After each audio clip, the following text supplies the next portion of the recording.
and thank you all for jumping on.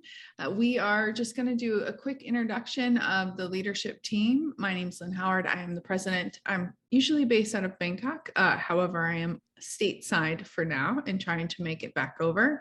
I'm just going to run through really quickly. We have Charlotte, who's our local photographer for the global chapter. Lauren, and Charlotte's in Thailand as well. We have Lauren, who is our philanthropist. How do you say it?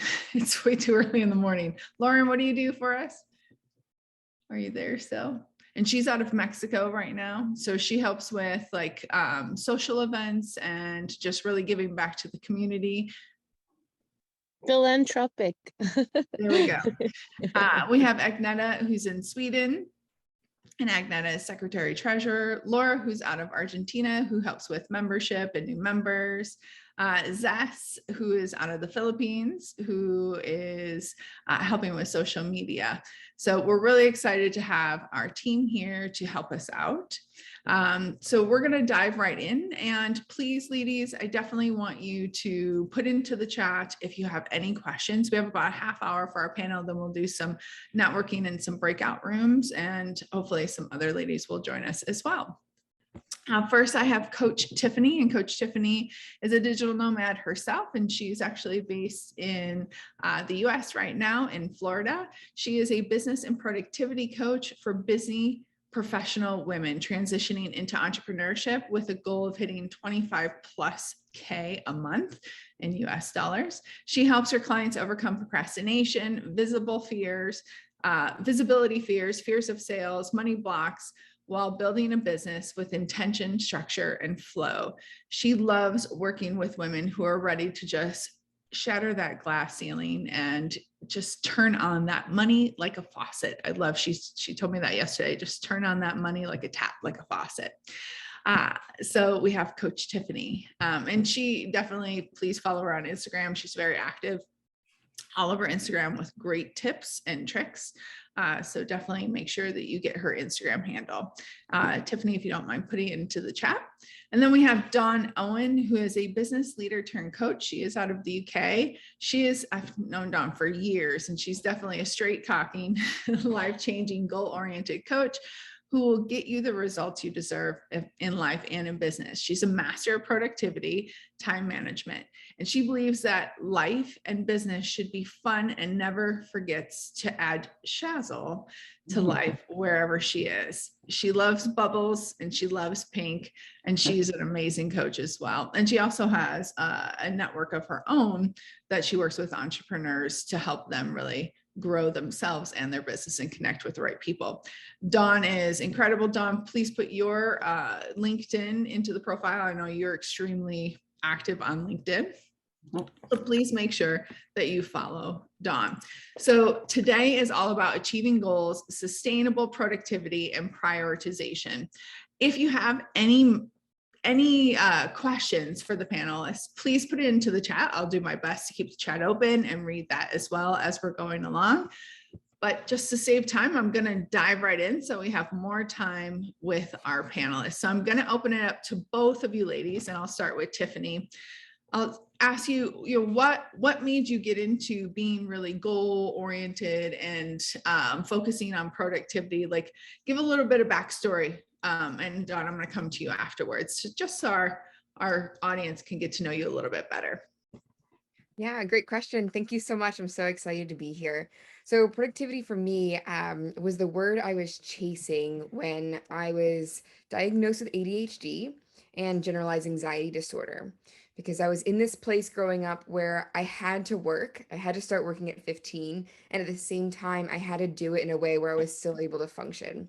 And so I learned everything I could about the word productivity, because learning how to set clear goals and learning how to schedule myself appropriately was a way for me to make progress and a way for me to avoid the anxiety and actually learn how to heal it while moving forward in the rest of my life. And I started reading books like The 4-Hour Workweek really early on, Tools of Titans. I'm a huge Tim Ferriss fan, and the list goes on. Fun fact about me, the Sixth love language is book recommendations. I love receiving and giving those. So if anyone at the end wants a book recommendation, I can have one for you. We always love a good book recommendation. So please type that into the chat, your favorite book that you love. And Dawn, I'm going to pass it over to you. Yeah, I think for me, coming from corporate and then working for myself, I was like, oh, this is great. No one telling me what to do. Don't have to be at my desk at 9. Don't have to carry on till 5 if I don't want to. And I found that I'm kind of sitting at the desk all day and not really getting a lot done. And so I started to investigate, what is this time management, if you will. And a bit like Coach Tiffany, read lots of books, share some of the love of those books that you've mentioned there, and started to really hone in on, okay, actually, I don't have to be sat at my desk for 8 hours. If I can get everything done in 2, then isn't that why I started working for myself? Then I can go do something else with that time. And I think that's a big mindset shift, to think that productivity and time management isn't getting, sitting there and doing more in that 8 hours. If that's what you want to do, that's great. Maybe if you're in startup mode, you need to work that amount of time. But actually, most people that I meet start their own businesses because they want to have more time for themselves. And what they actually do is end up just working even more, sometimes 7 in the morning till 10 at night, for instance. And so getting the productivity and the time management down for me was great, because it allowed me to go and do all those other things that I really wanted to do. I think that's how I first got into it. And what I would say is, everything that we talk about today, it's still an ongoing thing. Sometimes I still have to check myself, because I find that I'm sat at the desk all day, maybe working through a to-do list, and it's just not happening. And I have to remind myself and pull myself back to the stuff that I know. So like anything, it's all a work in progress. You just have to keep reminding yourself what it is that you're working towards on that day. I love that. And I love both of you. I don't know if the word came out of your mouth, but I definitely know Coach Tiffany, just like Coach Dawn, is all about mindset, and really helping others create the right mindset for the right reasons to accomplish the right thing. So let me focus the question around goals and mindset. And we'll start with goals first, and then we'll work our way into prioritization and into productivity. First of all, what does mindset have to do with goals? And then the second thing is like, how can mindset help you either achieve or hinder you from achieving those goals? And I'll go back to you, Tiffany. So one quote I really love that when it comes to this is, we don't rise to the level of our goals, we fall to the level of our systems. So it's really important to have goals, because you need something to reach towards. And when you don't know what the outcome looks like, you won't know when you achieve those goals, especially in entrepreneurship. I see what a lot of entrepreneurs do in the beginning of the year. They'll set the goal they have for themselves. Quarter 4 comes around, they're setting their goals for the next year, and they don't take a moment to enjoy and celebrate where they're already at. And that's a really important part of this habit loop we have, right? You want to make sure you're having those rewards and actually celebrating those moments. So with entrepreneurship, first you need the goals, because you need to know what you're working towards. When you don't have clear goals, you don't have a reference point to even be able to decide what a priority is. I see this all the time with entrepreneurs. They're trying to prioritize the to-do list rather than using the goals as a reference point and deciding what tactics to take and going there.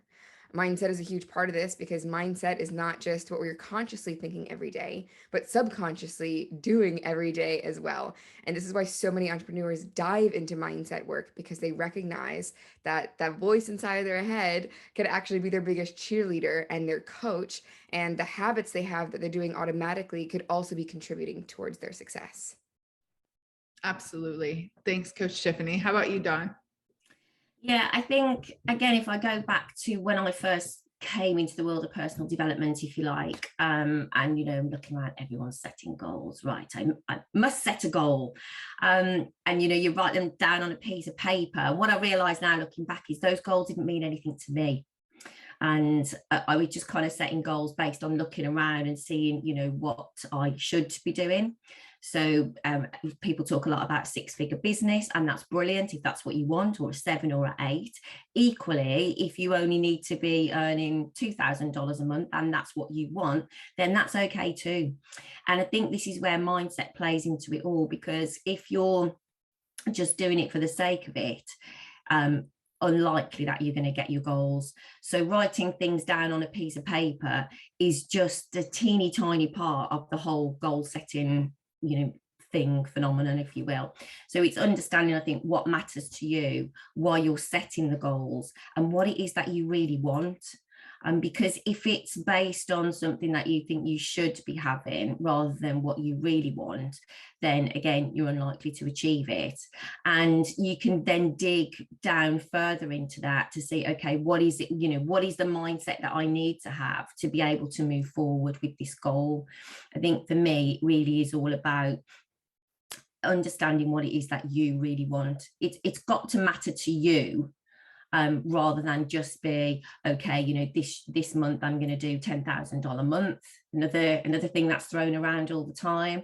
And if that's not your thing, then that's absolutely fine. Set the goal that matters to you, because if in reality you need a $2,000 a month, then you're going to be celebrating a lot sooner, rather than constantly beating yourself up because you've not achieved that $10,000 a month, when in actual fact, that's not what's really important to you. So you won't achieve that, and then you'll beat yourself up, and then you're back in that, it's back in a cycle. And Coach Tiffany talked about being in cycles there, and that's what happens, because everything is cyclical. You have the rhythm of the universe, as I call it. For the up, there's a down, that's the way it goes, and you've got to work with those and understand those in yourself as well. And understanding what it is that you truly want is where it starts for me. Absolutely. I love that you went there, because I'm going to put it back to you, Dawn. I know we talk a lot about, staying aligned with your goals, making sure that they are your goals. That's a huge thing. And so what are a couple of tips and tricks, or what's your go-to to help either yourself stay aligned with your goals once you figure out, okay, these are my goals, and you own them? They're yours, not somebody else's. How do you stay in alignment with that? And how do you know when you're still in alignment with them? I think for me, it all starts with your values, understanding what your values are, because if you're not setting your goals aligned with your values, then again, you're going to be in trouble. So I think for me, before you even think about setting goals, it's like, do you understand what your values are? Your top 3 or top 5, if you like, and then setting the goals around those. Or if you find that your top values aren't going to be helpful to you in achieving your goals, then understanding how you can change those values. So for instance, I work with a lot of people who come to me, their business isn't doing what they want it to do. Okay, so you can read all the books, take all the courses, you're really good at what you do, but it's still not translating for you. When we actually dig into the goals that the values that they've got around business, money doesn't even appear there. So if money's not in your top 5 values, you're unlikely to be attracting money and earning money, because it's just not important to you. So I think even before you're setting those goals, understanding what your values are, and understanding that if you want to, you can realign those to make sure that the things that are going to help you achieve your goals. Same with health and fitness. I had this myself, and understanding this for myself was the big light bulb for me with health and fitness. I love cake and burgers and all those things. Yeah, Charlotte, I can see you cheering there. That's what I love. However, when it comes to health and fitness, that's not going to help me. And I would always choose the burger over the salad every single time, because I wanted it to be important to choose a salad, but it wasn't. And so I had to figure out how to, for the time that I was, going on this health and fitness journey, how can I realign those values to give me the values that are going to help me and keep me on track with my goal. So for me, it's about kind of stripping it right back before we even set the goal and looking at what those values are. And there's lots of exercises around that can help you find out your values. Absolutely. Thanks, Dawn. And Coach Tiffany, I'm going to bring it over to you, because I know we were just talking yesterday, and like having your clients hit that $10,000 day for the first time, and it was actually the day versus the month. And so I know that you've had to help a lot of your clients unlearn or quit like what they think that their goals should be in order to stay in alignment. So what are maybe just some of your go-tos to either for yourself or some of your lessons, or that you teach others? Yeah, so before I mentioned that, goals are the reference point for prioritization. And really vision needs to be that reference point for what the goals are. And I use a system of reverse engineering goals, and I use a holistic system for vision. So before I set goals with the client, actually all clients that work with me one-on-one, they're required to go through my workshops first. And the first workshop they go through is the vision board creation and the goal setting. So they understand the process.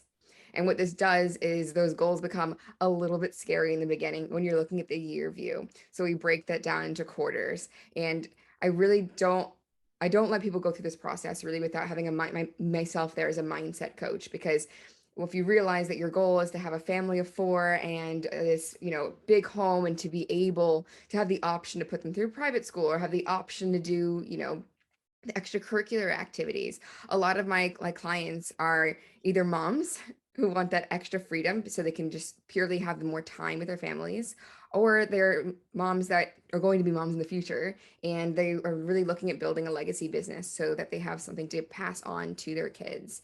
And almost 9 times out of 10, my clients also have this relationship with money that they inherited from their subconscious, where it's not feeling worthy of money, not thinking it's possible to make a lot of money, or thinking you have to work really hard to make money. And these are some of the key mindset shifts I really work through in that goal setting, because you could make 10K in a day, you could make 40K in a day, and it's really the right mindset that allows you to achieve those goals. What matters is that you set the goals in a way that's not overwhelming and that doesn't feel impossible, and that you create a clear plan for yourself, that you realize, okay, if this is the minimum I do and I'm going to hit that goal, this seems really easy.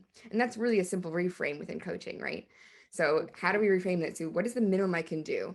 I find the question a lot of entrepreneurs ask is, what is the maximum I can do to hit my goal? And so I love to flip that. Wait, no, if your goal is to get 2 new clients this month, what is the minimum you can do to get there? What are your clear KPIs? Because when you're focused on the minimum, you're more likely to get things done, you're excited about it, and you're able to get things done in a way where you can take a day or 2 off a week. Some of my clients end up 4xing their income working 3 days a week instead of 5. So when it comes to goal setting and staying on track, like definitely what Dawn said, paying attention to your values and making sure you're in alignment, but also not ignoring your vision. Most dreams go to die in the cemetery, and that's something I don't let happen. If an entrepreneur I meet is about to give up or go back and get a job, or they think business just isn't for them, I really will go into a deep coaching conversation and challenge that. Because I believe when we're given a dream and we're given a vision, we're also given all the resources within us to make that happen. Sometimes we just need a little bit of support along the way. Absolutely. And thanks, ladies. I think vision, values, and obviously I love reverse engineering is definitely a value.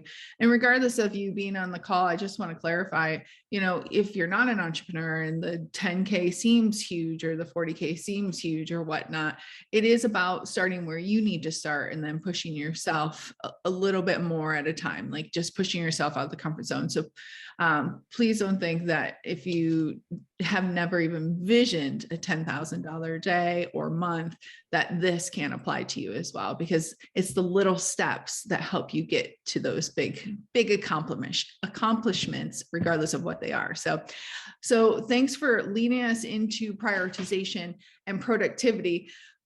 When you were talking, Coach Tiffany, I was like, okay, what comes first, the chicken or the egg, prioritization or productivity? So I am going to ask that question. So what do you think, what comes first? And, what the difference is, because maybe some people see it as the same thing, prioritization and productivity. And I'll come back to you, Coach Tiffany, and then back to you, Dawn. So I really believe that just like the word success, the word productivity is something that should be custom and subjective for every person. So every person should take a moment, and if you're on this right now, I'd encourage you to do so. Think about, how do you define the word productivity? Something I teach them in my practice is however you define productivity is how you embody it, right? So if you think that productivity is getting all the things done or getting more done in less time, or if you associate it with being stressed or torched for energy at the end of the day, you're really going to embody that on a day-to-day basis. And you're going to come from a place of, I need to feel productive. So what's the maximum I can do to get there? And really, if you redefine that for yourself, productivity for me this week is completing A, B, and C, and knowing that these are the needle movers in what I'm doing right now. Then you can look at your schedule and create it that way, and you have a reference point. Anything on your calendar or your to-do list for that week that's not directly contributing to those 3 goals, you get to decide if you need to delegate it, or if you need to delete it completely from the list, or if you can schedule it for another time, in full recognition that it might not be moving the needle forward for you. So there's this approach, and that's really the tactics, right? And maybe for someone who doesn't have their own business, same thing. You need to know what the goal is with your team that you're working on, or with your employer as well. What is the main goal we're going towards? What is my role? And what are the most important steps I need to be aware of to take in order to get there? And that becomes what prioritization is. I'm not a fan of to-do lists. This one is very controversial within productivity, and I'm fully aware of it. And I'll tell you why briefly. What I see with to-do lists is a lot of overwhelming anxiety comes out of it. Because when you have a running list, your subconscious mind, your faithful servant says, I'm going to build this list for you. And it's going to work on that in the background all the time, which creates a lot of noise. This is why I hear right before bed, your mind is racing. You wake up at 3 o'clock in the morning, you're adding to your list. First thing in the morning, you're overwhelmed because you have this list.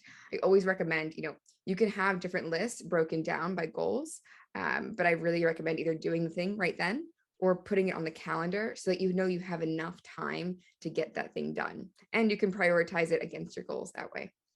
I love that.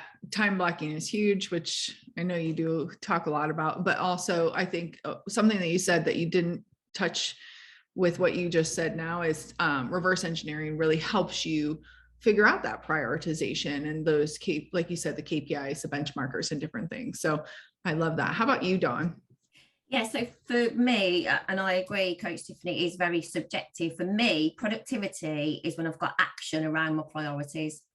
And that comes from that reverse engineering and breaking it down. Because I think when we talk about goals, sometimes we set them generally for a year. It's January, everyone's talking about, yay, my best year ever, going to set all these goals, and we all know come February, it's going to be some tumbleweed going around with all of that. And I think part of the issue with that is that, they're 12 months, they're a long time in the future. So we set this goal for the 12 months. What we need to do is be appropriate in the moment, if you will. So what do we do today that's about that 12-month goal? And that's where the reverse engineering and breaking it down, because when you know that, then you've just got that thing to do that day. And so that's your priority. Therefore, you're productive because you've done your most important thing. And doing that however your diary allows, but first of all, putting it in the diary, which Coach Tiffany mentioned. I'm a big fan of that. If it's not in my diary, it's not happening. So everything's in there, from walking the dog, going to the gym, clients, absolutely everything. If it's not in the diary, my friends say to me, is that in your diary? Because they know if it's not gone in the diary, unlikely it's going to be happening even with my friends. So, but when you know what your priority is, you've got that goal, you've broken it down into those tiny little chunks. So every day, all I have to do is make 2 phone calls, or, do these 10 sit-ups, or whatever it is goal that you're working towards. And it's in your diary, and it becomes your priority. Because how many times, and I am guilty of this too, like I said, we're all a work in progress. Do we wake up, the first thing we do is maybe we look at the to-do list, or we look at social media or emails, when actually if we just took that time and did what was the priority for that day, okay, what is the thing that I need to do today to work towards that big goal, then it's done. You'll feel amazing, you'll feel productive. And really what happens the rest of the day is not too important, because you've worked on that main priority. And there's, we get a bit of pushback from clients with this, because it's like, well, there is a lot of noise. We all know that. If it was as simple as just, so I'm a coach, if it was as simple as just coaching clients, then I'd have loads of free time. But it's not that simple. There's, all the things that goes around your business that people forget, like the marketing and the preparation and the writing of the workshops and all of that, plus the dog, the kids, the gym, the husband, the stuff, the watching of the trash TV, all of that stuff to go in as well. So when does that get done? So it does get done, but focusing on that first thing first, that priority, the thing you've identified, from reverse engineering your goal, that teeny tiny thing, just get that done, your first priority, or whenever your good time is. I'm best when I first wake up in the morning, so I know that I need to do whatever is my priority that day needs to be done first thing. If you're better later in the day, then you prioritize it then. But getting that action around your priority, to me, that then by default gives you your productivity. Absolutely. We have about 7 minutes or so left. So I want to get into productivity a bit more because we've covered goals, we've covered prioritization, and we've covered a little bit about productivity. So I want to bring it back to you, Coach Dawn. How do you know if you are, and both of you said this, it is self-defined, but how can these ladies on the call or listening or talking about it later, how can we know if we are living in productivity? Like what are some simple ways for us to do a self check-in to say, okay, are we being productive? Like truly for ourselves. Cause I have this conversation with lots of people. Like I know I accomplish a lot, like I get a lot done in time. And so for me, productivity seems to be fairly high, but I know I have to double check myself because I can get into that busy work. And then, you have to like realign yourself or redirect yourself or whatnot. So how can we all just kind of double check with ourselves and get ourselves back on track? I think again for me is celebrating the fact that you have done that. So and forming a habit around it. I think habits, I think Coach Tiffany mentioned right at the beginning, that's what we are. We are a series of habits really. And so if we can form those habits whereby, we get up in the morning, we work on our top priority, then you are able to look back and see what you've accomplished. So I know Katie put in the chats, and Katie and I know each other about, she has I don't think she put a done list, but she put I think she put a must do list. So, what's on your done list at the end of the day? That's a great way to check in. So instead of, the to-do list, just, okay, what did I actually do today? Now, if you're sat there with your pen and it's one of those days where it's like, oh, well, I looked at videos on YouTube of baby goats, and then that led me to a makeup tutorial, and then that led me to something else, and that led me to something else. You're kind of going to get the feeling that you'll probably not had a productive day for you. Whereas if you can sit there and go, well, I made 2 calls, I designed that flyer that I needed to do, and, and I kicked that email that I've been putting off for ages, and I dealt with that. Wow. Okay, well, I've been productive because there's the proof I've done the thing. So I think checking in at the end of the day about what have you done rather than, what's on the to-do list, if that's how you work, is a great way to check in with yourself and make sure that you're being productive on the things that you want to do. You'll soon know. We all, we might try to kid ourselves sometimes, but, you get that feeling in your pit of your stomach. And, I'm able to list off those list of videos because obviously, that's what happens to me sometimes. And I'm kind of like, yeah, that's not such a good day. So tomorrow I need to make sure I'm back on it and realign myself. But if you don't do that check-in, then how are you going to know? That's the thing. So for me, it is about doing that self-check-in. There's a lot of talk around, we talk about gratitude and those kind of things and journaling, doing that at the end or the beginning of the day. If you can just add into that habit, right, let me just check in with what's on my done list today, then you will soon start to speed up your productivity. Before I turn over to Coach Tiffany, I do need to ask you, Coach Dawn, like, okay, so you get down the baby goat video hole and then you feel like you're beating yourself up as a mindset. How, they do the gratitude at the end, they do that check-in, like how can someone essentially reset their mind tonight, like not sit in that, like beating themselves up, going down the baby goat hole? Yeah. So everyone loves baby goats, right? So yeah. Especially the fainting ones. They're so cute. Yeah, I think, again, for me, so the beating ourselves up, I know, maybe as women, that is one of our traits that we can default to. I'm a way along from that now, because what I recognize is, it's happened. So you've watched the baby goats, so you can't take that time back. So you've just got to acknowledge it. So for me, anything that happens in the past, whether it was 5 minutes ago or 5 years ago, it's got to be, what is it that I can learn from that? So maybe that there are things that you can set on your internet that will stop you, for instance, going on YouTube between this time and this time. And that is how I broke the habit, to be fair.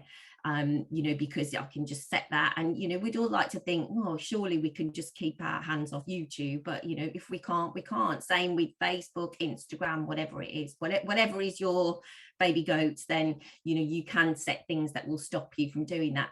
If you do it, you do it. You can't take it back. You've just got to own it. Okay, I did that. Recognize that you've done it. how do I learn from that going forward? Is it that I need to, like, if I can't self-regulate, is there a tool that I can use to regulate that? Obviously, then you've got to be motivated enough to actually switch that on. But the good thing, if you do use one of those tools, and I can't bring the name of them to mind, but there's loads of them. There you go, someone's just put one in there. I believe there's also a setting that means you can't go in and change it. If you go like, to hell with it, I want to watch the baby goats, you know, there's a timer on it where you can't go back in. So I think that it's that reflection. It's knowing that what's in the past is the past, and that goes for anything. What is it that I can learn from that? So again, focusing yourself on the positive that you can bring out of it, rather than, you know, just sitting there and going, oh, well, I've just spent all day looking at YouTube videos. Fine, that's what I've done. Tomorrow I've got to work doubly hard. That, you know, that's my you've done the crime, that's your time, if you like. However, what is it that you can learn from it? That's really, really important for me. Absolutely. Thanks, Dawn. Okay, over to you, Coach Tiffany. Same question. Yeah, so I want my answer to be a lot of little quick tips that hopefully the audience can use and take away today. Now, one of the biggest tools that'll make you more productive is feedback. And what's really important is that you take the time to reflect so you can get that feedback, because feedback is how we learn and it's how we adapt. A great way I like to give myself feedback on a week-to-week basis. One, I have my calendar system that I teach in my workshop, which is you have how you want the calendar to look for the week, but on a day-to-day basis, adjusting what actually happens. And I will add in the time if I procrastinate. I spend an hour procrastinating. If I end up on Amazon, I will add that in. And at the end of the week, I will tally, okay, why did I start shopping on Amazon this day? What was going on in my mind? Did I not give myself enough time to take a break? Did I work too long the day before? And the next week I will learn, okay, based on my behavior last week, I needed a break at about this day at this time. I'm just going to schedule that break for myself and see how I go. Maybe I take it, maybe I don't, but at least now the next week is adjusted in a way where I gave myself that time, because clearly I needed it the week before. Another simple tip that I use here is, if you do catch yourself scrolling or watching YouTube or whatever it is, and you're able to catch yourself and stop, looking at the day in quarters instead of as the whole day, instead of saying, I wasted the day today, you could say, okay, quarter one was bad. We're going into quarter two today. Quarter two is going to be a good part of the day. That's a really quick mindset reframe you can do. Something else I love to do are weekly reflections, and journaling is one way to do it. I prefer typing on my computer for tracking these sort of things. So I actually have a Google form doc that I'm happy to share with anyone here, by the way. I also give this away. And I ask myself these few questions every week. I say, what are you proud that you accomplished this week? Like, what actually got done? The next one is, what are your wins for the week? Like, what am I celebrating? What did not go well this week? What am I going to do better the next week? How many walks or workouts did you do this week? What was your sleep average? Because I track my sleep. And what did you do for fun this week? For me, this takes a really holistic view, because I remember a time when I was starting my business and working really hard. And if someone asked me, what did you do for fun? I would have said, what's that? I don't need that. And as we all learn, whether through conversations like this or we find out for ourselves, having fun and getting into flow state and being social will actually fuel your productivity in the workplace. So that's another reflection I do. And for this as well is I have holistic goals. So a lot of us are coaches. We've heard of the Wheel of Life exercise. If you haven't, I recommend just checking it out on Google. And when I break down my goals for the year, I break it down in terms of every area of life. So when I'm scheduling my goals for my business, I also do the same for all the personal areas. So productivity for me is also unplugging on time. If I say I'm going to stop working, I stop working, and keeping on track of the other goals, which is 5 workouts a week, which is 1 book a week, and staying on track for that, which is for my clients, at least 1 date night a week, or having certain family game nights and being fully present during those times. Having multiple goals to work towards in different areas also will help us pull away from the work when we need to, while still feeling productive. Awesome. So those are great tips. I appreciate you coming on today. We went a little bit over with the panel, but there was such good information. Like, I can't believe we're already at the panel time, but we definitely want to leave room for networking. And because this is an IAW event, we do have to talk a little bit about IAW, ladies. So Coach Tiffany, Coach Dawn, we appreciate you. Please stay on. We are going to do it into the breakout rooms. Please connect with Coach Tiffany to get that. I love those questions, that check-in. I think that that's really important. Awesome. She put it into the chat. And please connect with both Coach Dawn and Coach Tiffany. They have so much information. They put a lot on social media again. And Dawn, correct me if I'm wrong, but you're the most active, I think, on LinkedIn, and Coach Tiffany is most active on Instagram. So please make sure that you're connecting with them. Definitely. Yeah. Dawn, LinkedIn, right? Okay, excellent. All right. So just really quickly, a little bit of information about IAW Global, and then we will break out into breakout rooms. And this is where we get to know the ladies a little bit deeper. I don't know, Megan, if you want me to turn it over to you. Okay. I can take it. All right. So before I talk about IW, I want to talk about one of the things we do at all these events is called the Share Your Ask. Katie's going to pop a link in the chat. It opens to a Google Doc where we ask you to share your contact information as well as an ask with this audience. Your contact information is important. That's our follow-up. So anyone who's on this call will get that list so we can all continue. I like to talk about sort of continued collaboration and staying in touch beyond. It's not just about this hour together, but the time we can spend after this as well. And then for the ask, you make an ask and then you support the asks, and we're able to do that to kind of help start those networking relationships and start supporting each other.